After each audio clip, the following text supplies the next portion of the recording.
Episode 11. Does he never go out?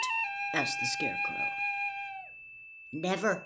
He sits day after day in the great throne room of his palace, and even those who wait upon him do not see him face to face.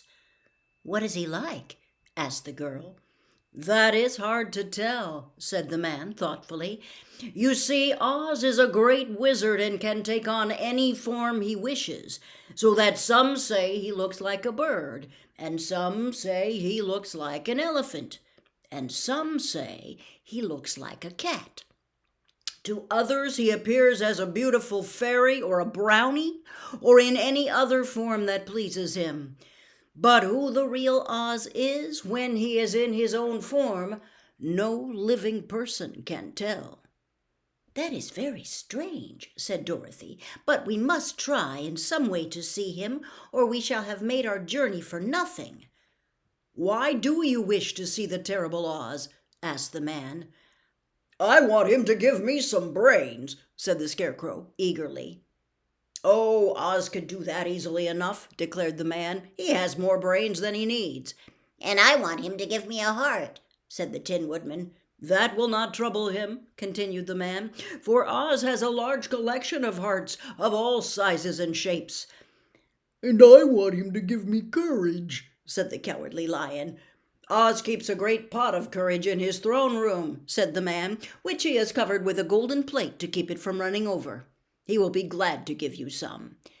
And I want him to send me back to Kansas, said Dorothy. Where is Kansas? Asked the man in surprise. I don't know, replied Dorothy sorrowfully, but it is my home, and I'm sure it's somewhere. Very likely. Well, Oz can do anything, so I suppose he will find Kansas for you. But first you must get to see him, and that will be a hard task, for the great wizard does not like to see anyone, and he usually has his own way. But what do you want? He continued, speaking to Toto. Toto only wagged his tail, for, strange to say, he could not speak. The woman now called to them that supper was ready. So they gathered around the table, and Dorothy ate some delicious porridge and a dish of scrambled eggs and a plate of nice white bread, and enjoyed her meal. The lion ate some of the porridge, but did not care for it, saying it was made from oats, and oats were food for horses, not for lions. The Scarecrow and the Tin Woodman ate nothing at all. Toto ate a little of everything, and was glad to get a good supper again. The woman now gave Dorothy a bed to sleep in, and Toto lay down beside her, while the lion guarded the door of her room so that she might not be disturbed. The Scarecrow and the Tin Woodman stood up in a corner and kept quiet all night, although of course they could not sleep. The next morning, as soon as the sun was up, they started on their way, and soon saw a beautiful green glow in the sky just before them. "That must be the Emerald City," said Dorothy. As they walked on, the green glow became brighter and brighter, and it seemed that at last they were nearing the end of their travels. Yet it was afternoon before they came to the great wall that surrounded the city. It was high and thick and of a bright green color. In front of them, and at the end of the road of yellow brick, was a big gate, all studded with emeralds that glittered so in the sun that even the painted eyes of the Scarecrow were dazzled by their brilliancy. There was a bell beside the gate, and Dorothy pushed the button and heard a silvery tinkle sound within. Then the big gate swung slowly open, and they all passed through and found themselves in a high, arched room, the walls of which glistened with countless emeralds. Before them stood a little man about the same size as the Munchkins. He was clothed in all green from his head to his feet, and even his skin was of a greenish tint. At his side was a large green box. When he saw Dorothy and her companions, the man asked, "What do you wish in the Emerald City?" "We came to see the Great Oz," said Dorothy. The man was so surprised at this answer that he sat down to think it over. It has been many years since anyone asked me to see Oz, he said, shaking his head in perplexity. He is powerful and terrible, and if you come on an idle or foolish errand to bother the wise reflections of the great wizard, he might be angry and destroy you all in an instant. "But it is not a foolish errand nor an idle one," replied the Scarecrow. "It is important, and we have been told that Oz is a good wizard." So he is, said the Green Man, and he rules the Emerald City wisely and well. But to those who are not honest or who approach him from curiosity, he is most terrible, and few have ever dared to ask to see his face. I am the guardian of the gates, and since you demand to see the great Oz, I must take you to his palace. But first, you must put on the spectacles. Why? Asked Dorothy. Because if you did not wear spectacles, the brightness and glory of the Emerald City would blind you. Even those who live in the city must wear spectacles night and day. They are all locked on, for Oz so ordered it when the city was first built, and I have the only key that will unlock them. He opened the big box, and Dorothy saw that it was filled with spectacles of every size and shape. All of them had green glasses in them.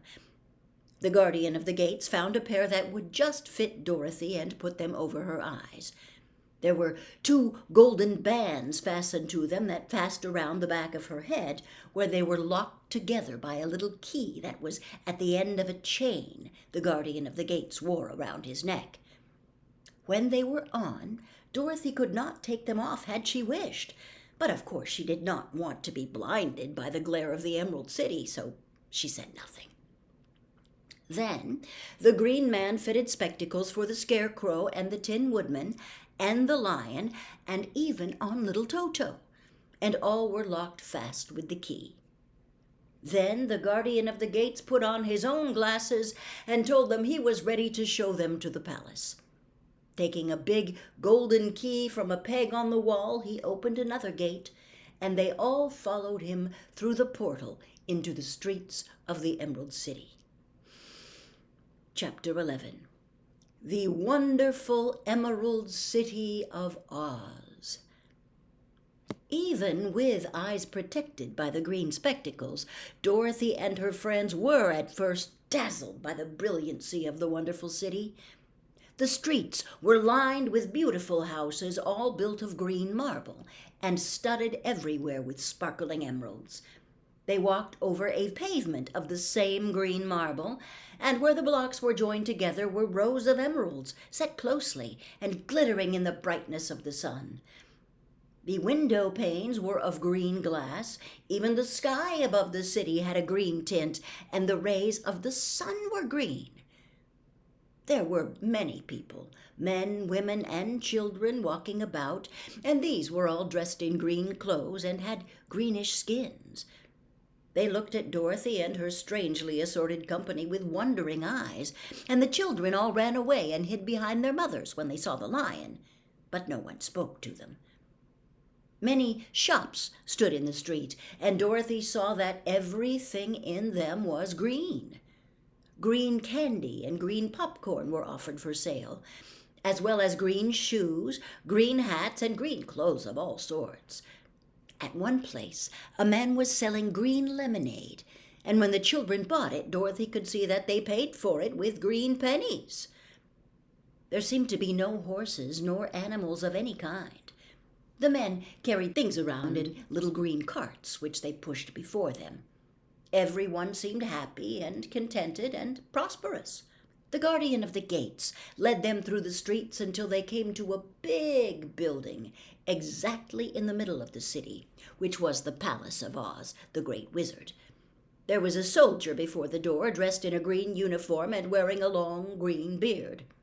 "Here are the strangers," said the guardian of the gates to him, "and they demand to see the great Oz."